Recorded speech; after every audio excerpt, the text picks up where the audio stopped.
Welcome to Crystal Castle, a project I spent more than 40 hours on and hundreds of bricks, handmade one at a time, to get completed. In today's video, I'm going to walk you through my process for how I created this by building it, constructing it, painting it, and all of the final details. So sit back and enjoy as we walk you through this.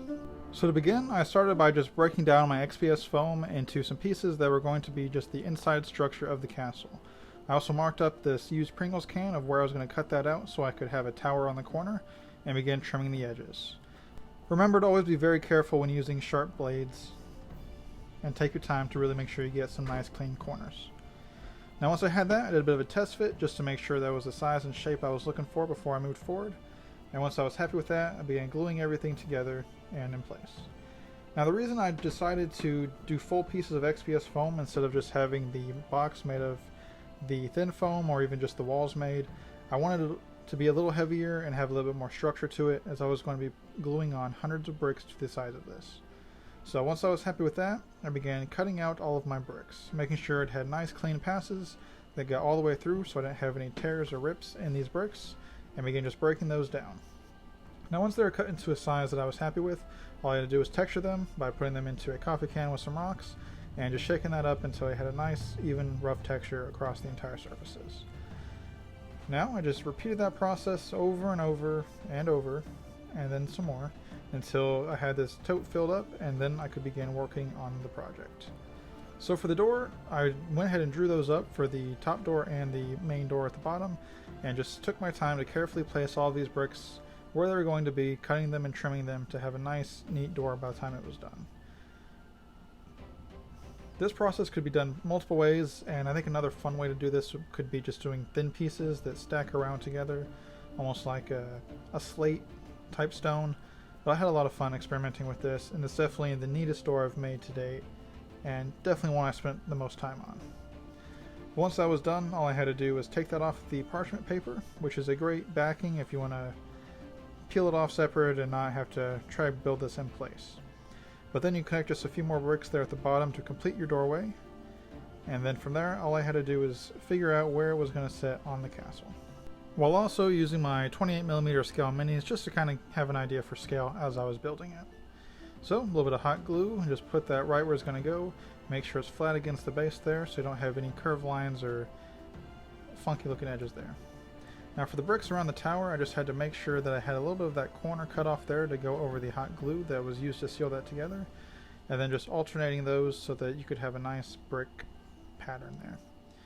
Again, you could do this lots of different ways, but I chose to go for the simplest method for the scale of the project I was doing, and this was it. So this is where the fun began of gluing in hundreds of bricks all over this castle. There's lots of other ways you could do this, but I think that this gives it the best look in the long run. You get a lot more texture, a lot more character, and a lot more depth to it, especially as you can see the shadows and all the highlights and edges once you get to the painting stage. Now for the Pringles can that I was covering up for the tower, I just give those a little bit of a bend. You can trim some of these and then just kind of place them where they fit. Don't have to be too perfect or precise with that, and then you can trim out the extra edges if you need to. I also use this stone here just to add a little bit more texture to it and make it look a little rougher, especially where it had been trimmed down after the texturing. Now for the castle itself, I went ahead and started with the corners to make sure that that all lined up well, and then from there I could just fill in between the corners to make sure I had the spacing right and get that pattern.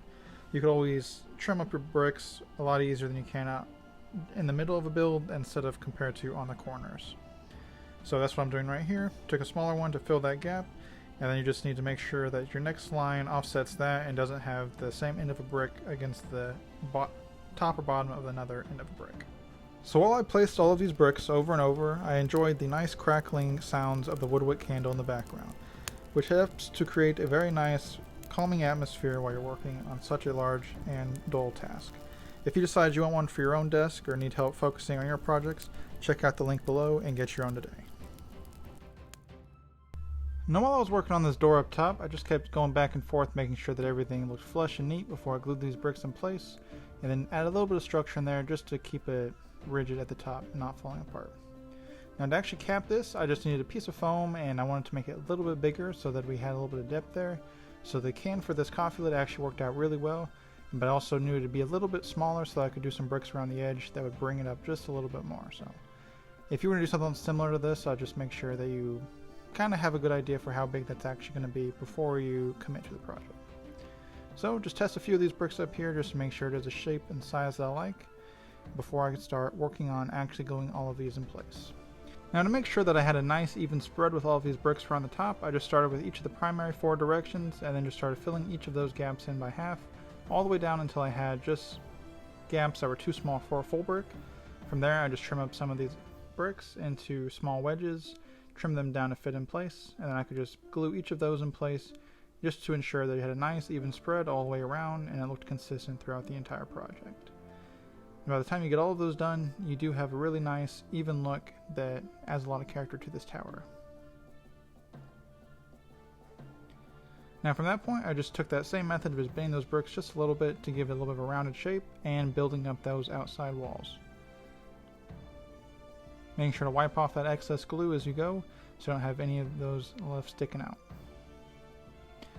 Now when I was doing this, I also used my minis as reference just to make sure it was a good height and size I liked, and then continued that all the way around. And I also took all these final bricks and put them up there without any glue just to make sure that those all spaced out nicely.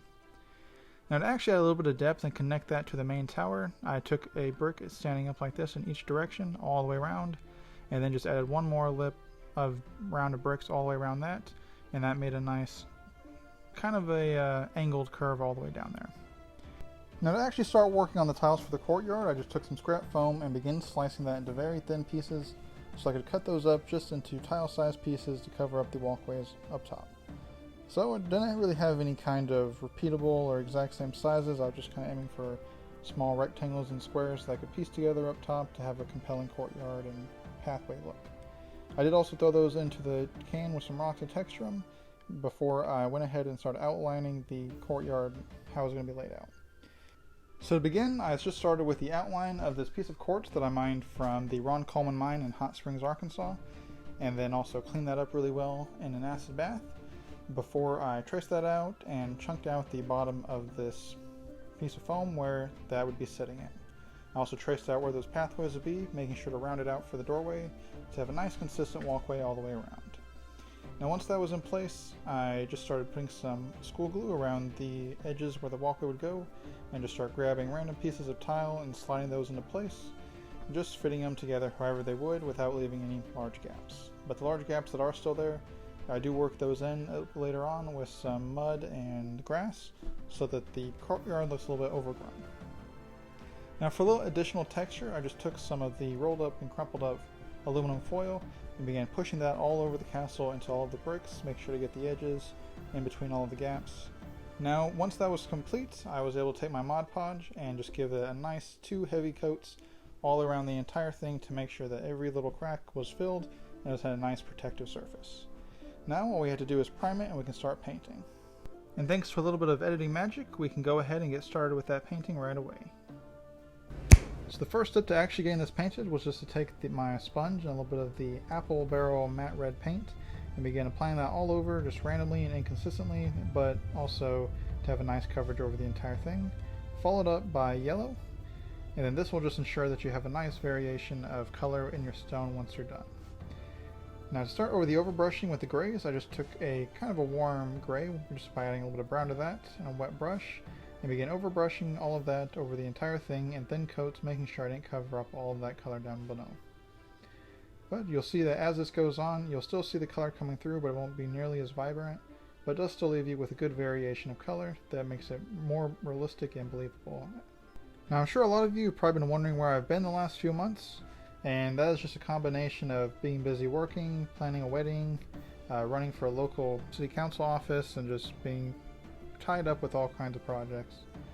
I really do love creating these videos, and the only issue I really have is the editing process, which in a lot of cases takes just as much time as the project itself, and it's not really my strong suit, but I really want to get back to creating consistently, and I've had this video kind of on the back burner for about 3 months. Right after the last windmill project was done, I've started this one immediately, and kind of just need to find a pace that doesn't burn myself out, but also allows me to create projects that I really enjoy working on, and find a system for editing that doesn't burn me out either. But as you'll see here, the white overbrush is a nice final step to these stones to really drive up those highlights and give a nice definition to each of those bricks.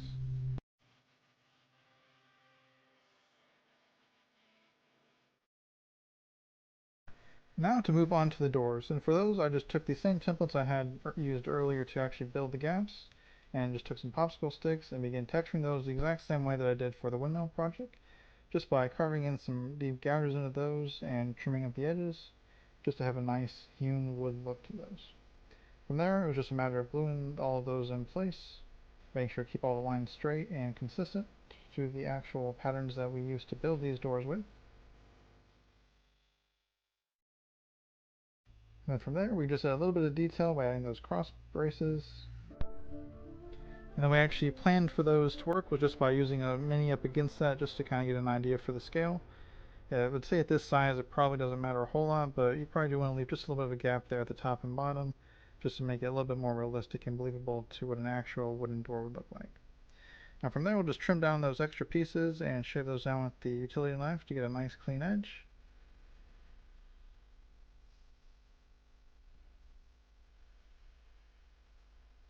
And then you have a pretty compelling door.